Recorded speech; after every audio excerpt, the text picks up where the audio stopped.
For kids who have low muscle tone, you can have the sponge in the water and have them squeeze it.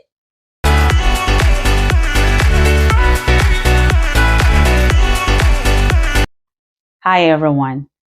If you're coming across my video for the first time, I say welcome. And for those who have been here watching my videos, learning and getting one or two things from here, thank you for coming back. On this episode today, I'll be sharing with you sensory activities that you can find helpful for your child. These activities can help children with autism develop sensory processing skills while having fun and engaging their senses in positive ways. And I tell you, sensory activities are very, very good for your child. It helps them a lot of ways and also provides some kind of comfort. It helps them engage and explore, their environment. I'll be sharing with you 5 sensory activities that I've done with my children and I've also done, with my clients while working with the younger children as a DI.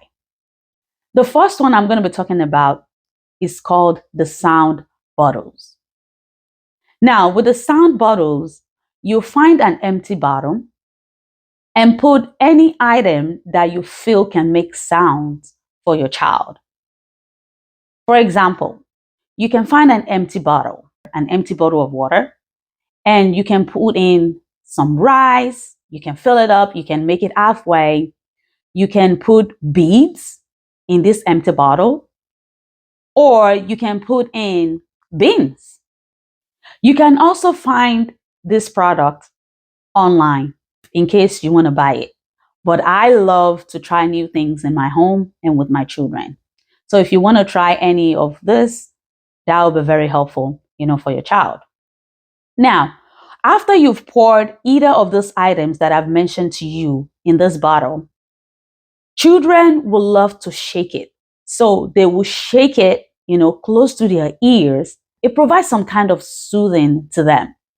Now, when I used to go to the daycare, to see a couple of my clients, I know they have a couple of sensory sound bottles. They usually come in a transparent, bottle with red covers at the end. And then they have big beads in there. And for those clients who have autism, they love it. They always go there. They are always geared towards anything that makes sounds. Even for some of them too, it could be drum, it could be the piano, it could be anything that makes any kind of sound. So when you have a sensory bottle, your child may, shake it closer to their ears. It provides some kind of sensory processing information to them, and kids love it. Something that I also do, with my children is after making the sensory sound bottle, we will shake and talk about it. So we'll talk our way through when making those sounds. While shaking the bottle, we'll say shake, shake, shake. We'll say turn. It makes some kind of noise when you turn it upside down, you turn it all around. So we are always also having conversations when engaging in this kind of activity. When you have the bottle and you're trying to pour your rice in it, you're engaging in a conversation with your child. Pour, and you say all the way down. And then, we cover the lead. So that process, while we're trying to do that activity, while trying to make that sound bottle, we're also having some kind of conversation. The second activity I'll be sharing with you is a sensory bin. I love the sensory bin. Honestly, you can never go wrong with that. So with the sensory bin, you can use either rice, but my best bet is pastas. So I use different kind of pastas. They come in many shapes. They come in rotini, they come in shells, they come in twists, they come in different shapes. So just try to get different shapes of pasta in your local store and then when you have them, when you have it opened, you can also color them. For example, if you want to make the shell pastas, you want to color them in red, you want to color the twist maybe in blue, then you want to color the, let's say, rotini in, let's say, yellow. That kids love that activity. When you combine all those together, bring in the red pasta, the blue and the yellow together, it's very helpful. And they can also shake that in a bowl, right? Children can also sort it out. They can put the red aside, put the yellow aside, put the blue aside. You can try to hide some tiny toys under the pasta and ask your child to search for it. That's a game. While your child is using his or her hand to search for the smaller toys in it, they love it. While doing this, you can have your child get a spoon to scoop the pasta. You can get a measuring cup. You can also get like smaller bowls for them, to measure it out and then pour it together. There's a lot of activities that you can do and you can teach with a sensory bean. The third activity that I'll be sharing with you is called water play. As we know, most children, even neurotypical children or children living with autism, they love to play with water.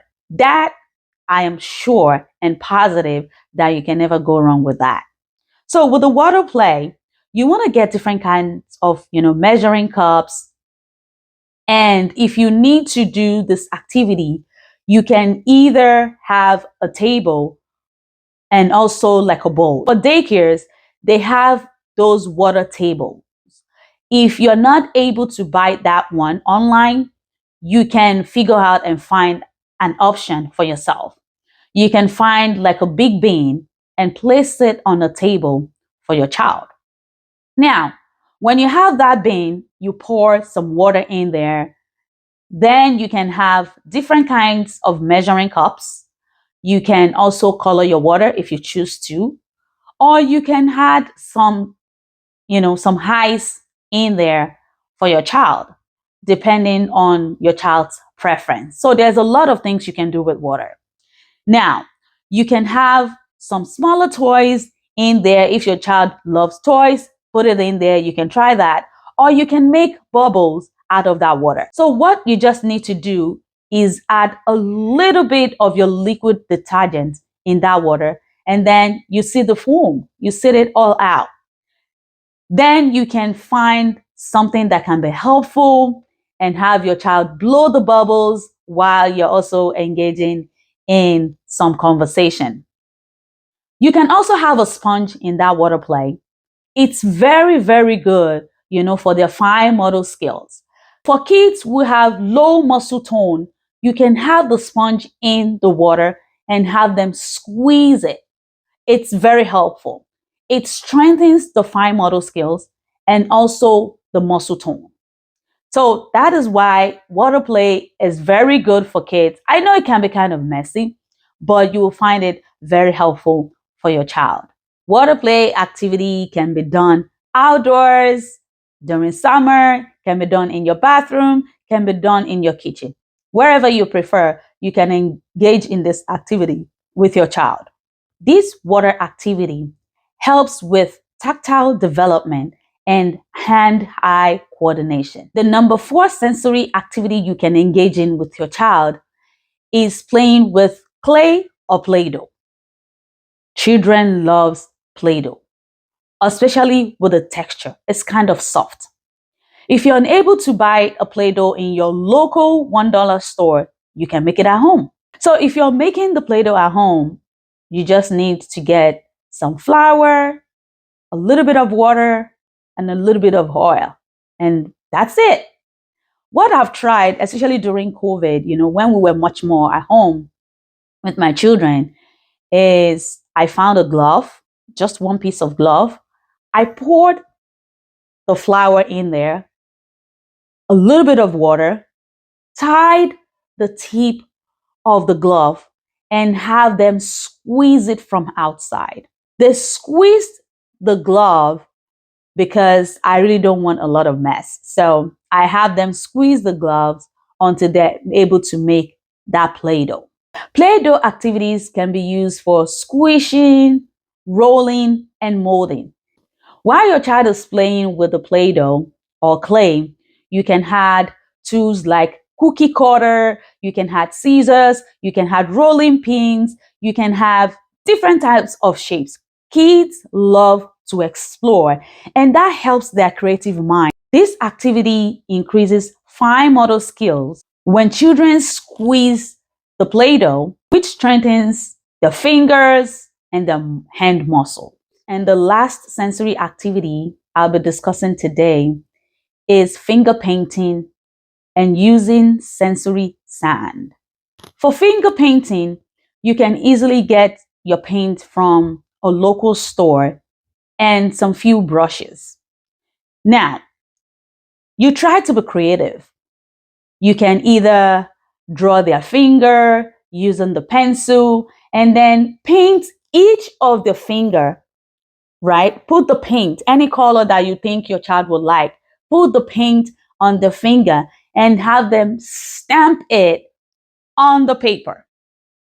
You know, you can have them do that, or you can have them put different colors on each finger and stamp it on the paper. Some kids do not like it because of the texture of the paint.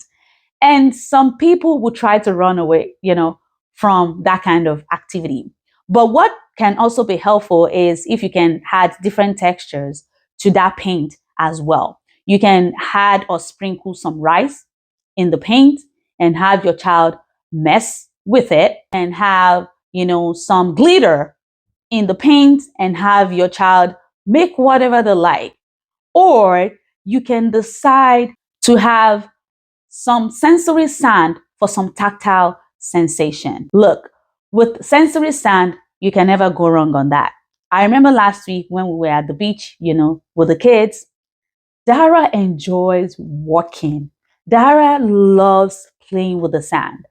She will have water. She made out a lot of stuff from the sand right at the beach. We got her some water. She poured into it. She was able to make, some castle. She was able to scoop, pour into a bucket. So these are some of the sensory activities that I'm going to be sharing with you on this episode. As time goes on, I will sure come on and share more of these sensory activities with you. I hope you're able to get one or two things from this episode. Please like, share, comment, and subscribe.